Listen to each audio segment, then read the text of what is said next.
Sid Kagenou found himself sitting in the back of the library of Midgar Academy. Of course, he could have gone somewhere more recluse, but it was better to be amongst the people. It was always good to get a vibe of the surrounding area, to gauge what was going on, although he had a pretty good rundown of the situation. This fake Shadow Garden, or whoever they weren't making his job any easier. Although, in the grand scheme of things, it's not like it mattered in the first place. He had a mission, and that mission wasn't going to be deterred, especially not because of bad publicity. In fact, perhaps it was a good thing that their name was out in the air. Even if people didn't fully understand, they at least knew that there was something. And there was no way of telling if this was good or bad, it wasn't good enough to get on the league's radar. At least, not so much to pull them from their campaign in the South. All 7 league members fighting in some war of liberation, although Kagenou knew very well what was the real reason for this conflict. It wasn't because they were trying to liberate the Southern Kingdom, as they put it. It was just a hostile takeover masked as rebellion. Rebellion that was likely staged by the League in the first place to overthrow the Southern Kingdom. That had been the League's MO over the last decade plus, always finding some flaw, some reason to dispose a king or whatever sort of kingdom that there was, to always try to put them under the flag of the Kingdom of Midgar as a sign of protection. Although he was fully immersed in knowing that this was nothing more but a tactic, a way for them to gain more control. But what would they do once they gained the whole world? Would they look to other worlds? Yes, there were other planets, even in their own galaxy, although the travel between Earth and the other planets had been vastly restricted. Ever since the regime took over, they had control over who came and who left the Earth. For Kagenou, for all the advantages he had, getting to space, while it would be a benefit, it was a lot easier said than done. His power granted him a lot of privileges, a lot of things that he could do on Earth, although ultimately he knew that wasn't going to last forever. He knew that he'd have to gain more advantages on the outside. Perhaps if he had an opportunity, he could plan a voyage somehow. Anywho, the only thing he could do was stick to the plan. It was just then that he felt 2 hands rubbing his shoulders, and 2 hands quickly moving from his shoulders to his eyes. He could tell who it was based off of the presence of aura. It was none other than his sweet, beloved girlfriend, Alexia. Of course, he probably should have broke things off with her long ago, especially after that whole situation with the kidnapping, but for some reason he just couldn't find himself to do it. And it wasn't just for strategic value either. The girl was different from most. She seemed to be more aware of what was going on. It seemed like all of the adults, at least, played this big game of pretend, acting like everything was fine and that nothing was wrong. And on the surface, perhaps it was, at least when it came to the common person. As long as you did as you were supposed to, as long as you didn't break any laws, then you honestly had nothing to worry about. And depending on which province you lived in, it determined your situation. For the most part, the Metropolis province was probably the most secure out of all 6. It was ran by the big man himself, even though he was never around as often as he used to be. It was just the fear of him that kept criminals from acting too out of control. And besides, whoever did cause chaos, it was never something that the 12 Knights of Round couldn't handle. Then there was Themyscira, home to the Amazonian people. Although they were welcoming to all, they made it very clear that women were part of the matriarchy of that governed province. So, if a husband and a wife moved there, you best believe that the wife definitely gained more privilege. Of course, it was a providence that most men would steer clear of unless they were desperate, or some who had a kink to be on the more submissive side of things. But still, you could definitely say it was the most progressive.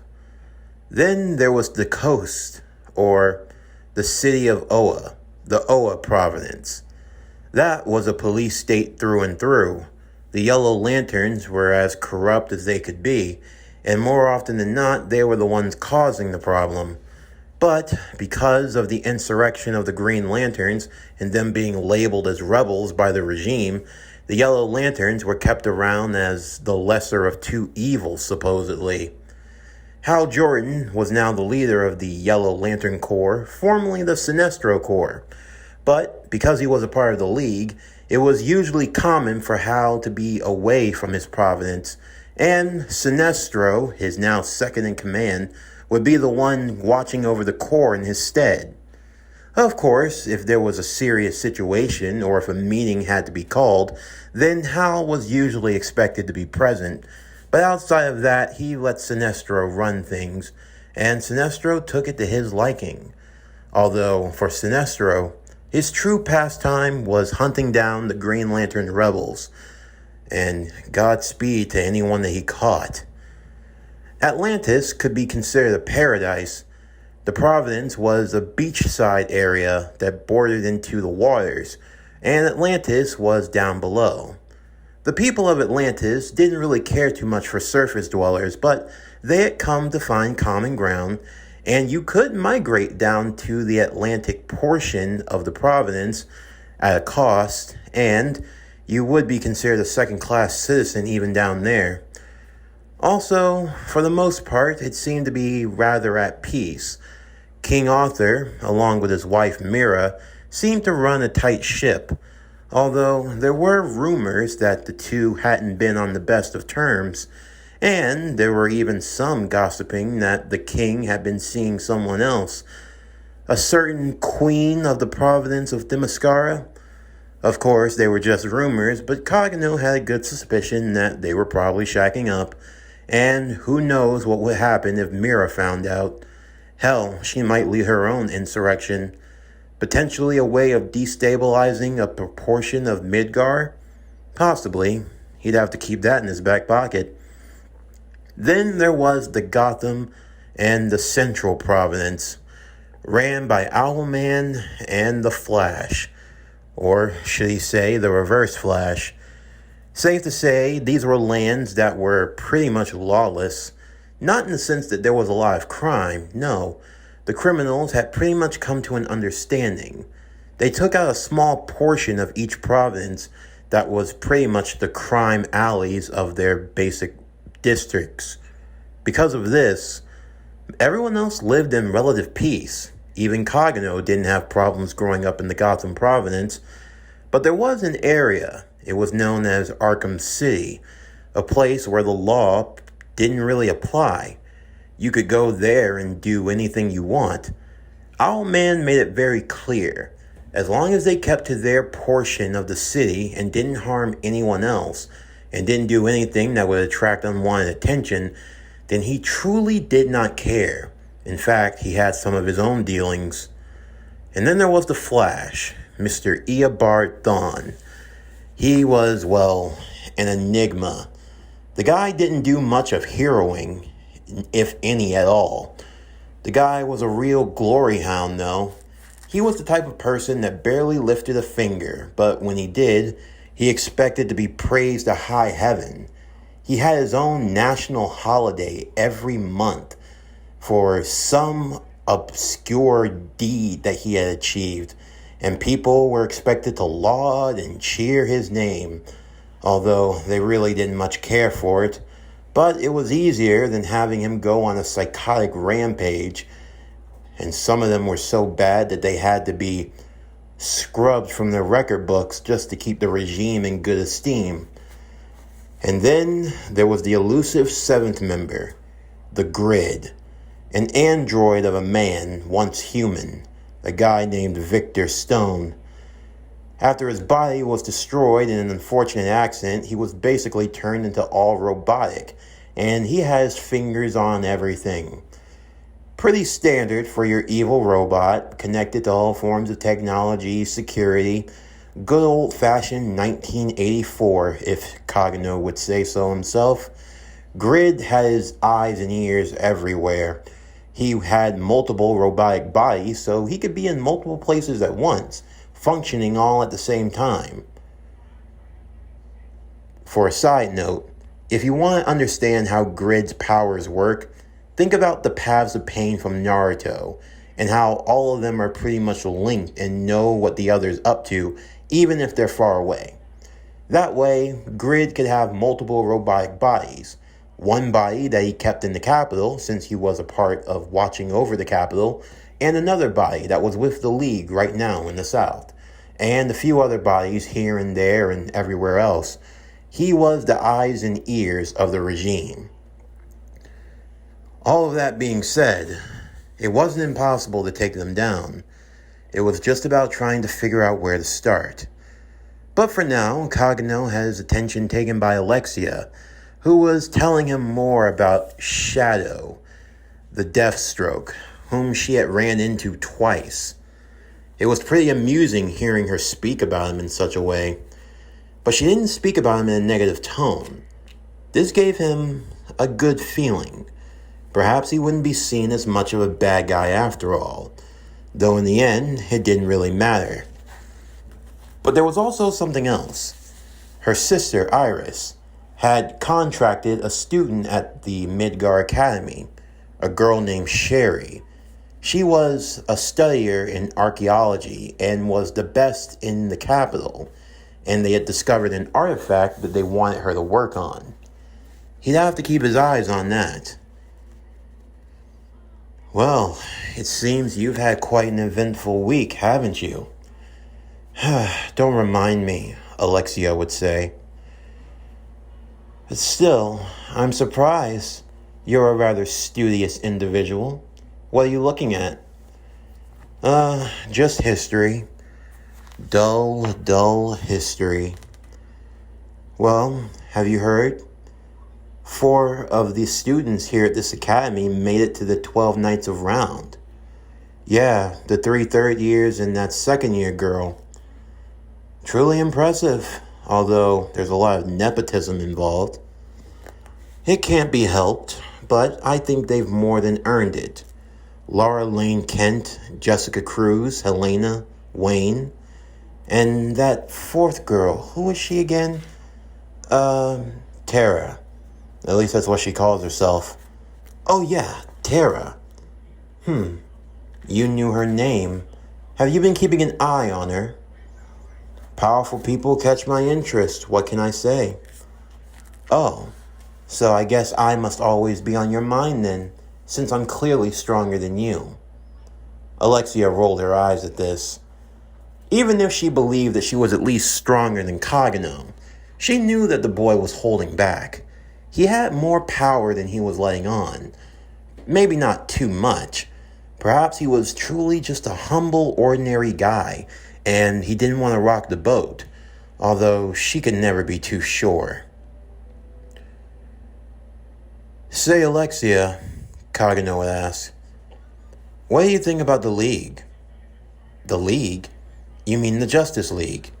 Yeah, what do you think about them? It's hard to say. They've been active since before I was even born. At least from what I've seen of them, they do a pretty good job, although some of them can be a bit more eccentric than others. You really think they do a good job? Alexia had to stop and think for a moment. It wasn't something that she ever really concerned herself with. Sure, there were things that could definitely be better. She didn't particularly like the way that Superman acted around their family. Whenever he came around, he always had a warm smile on his face, but she always felt that there was something off about it.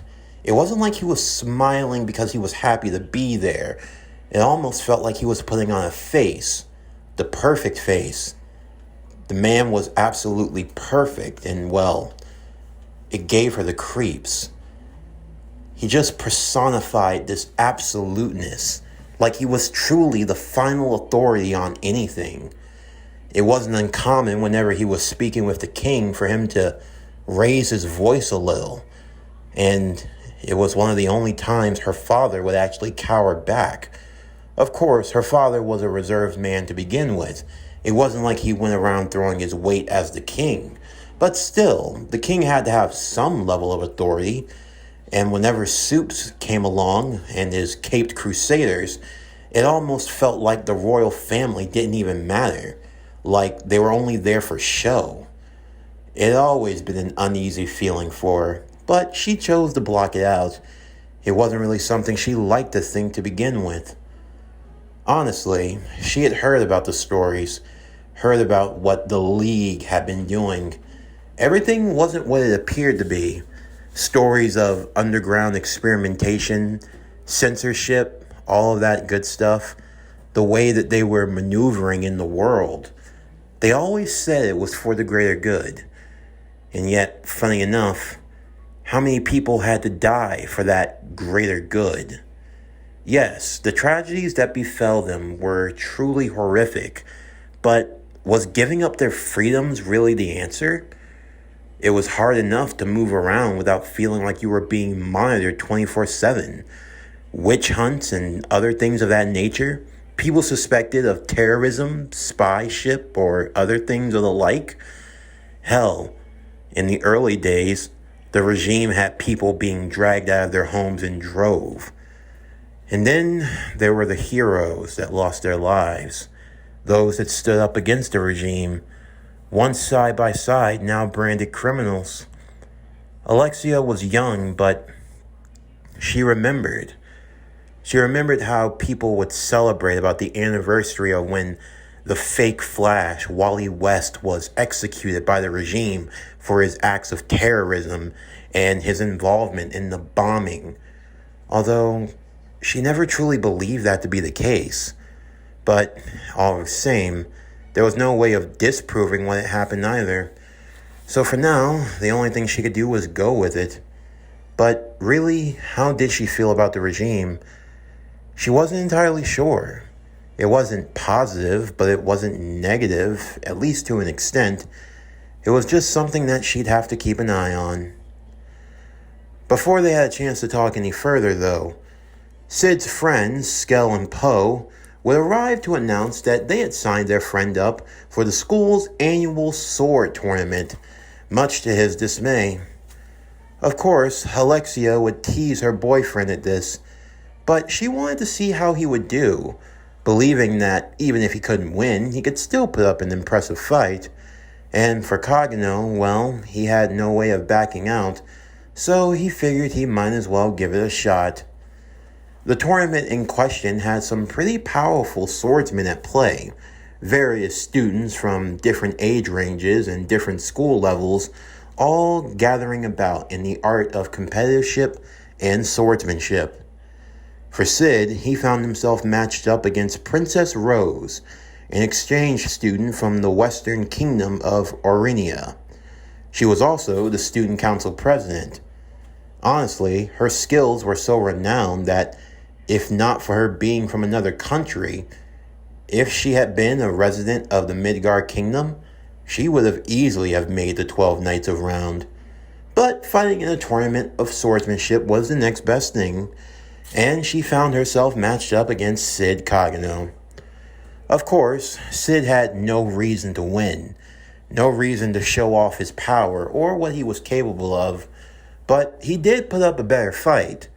Sure, he could have feigned the idea of being the background character, and ultimately that's what he did. In the end, he just let himself get beat down over and over and over. But he didn't want to look like a punk. After all, he had a family name to upkeep, and that family name could help get him places. The Kagenous weren't the most influential, but they had some power. And even if he wanted to be the background character A, it did himself well to build a good name for himself. A secret identity, if you will. Sid Kagenou had to be as far apart from the Eminence in shadow, the DeathStroke. They had to be two completely different people. So different and yet just similar enough. In the end, he had to be good enough to be recognized, but bad enough to be overlooked. A fine balance, the silver lining. But in the midst of doing this, Rose would actually take it a different way. She thought that the boy had a lot of heart and a lot of potential, although she believed she could beat him any day of the week. For now, Sid Kagenou had caught her eye. But for Kagenou, his main focus was on Sherry. What exactly had she discovered? What artifact? And how did it play into the cult of Diablos potentially, if they had gotten their hands on it? That was something he'd have to investigate, and he planned to do so by visiting her room later on that evening. But a lot more would be in store for the Midgar Academy, because that very evening, on the outskirts of the capital, a knight, shimmering at the sunset, along with his followers, had set their sights upon the school. The mysterious gaunt knight. He had waited for long. He had waited patiently for this opportunity. The artifact that they came in possession of was one that he had been waiting to be activated. And more specifically, he had placed Sherry in the right place at the right time. At his word, his forces would move out. Their mission would be twofold: to retrieve the artifact and to besmirch the name of Shadow Garden.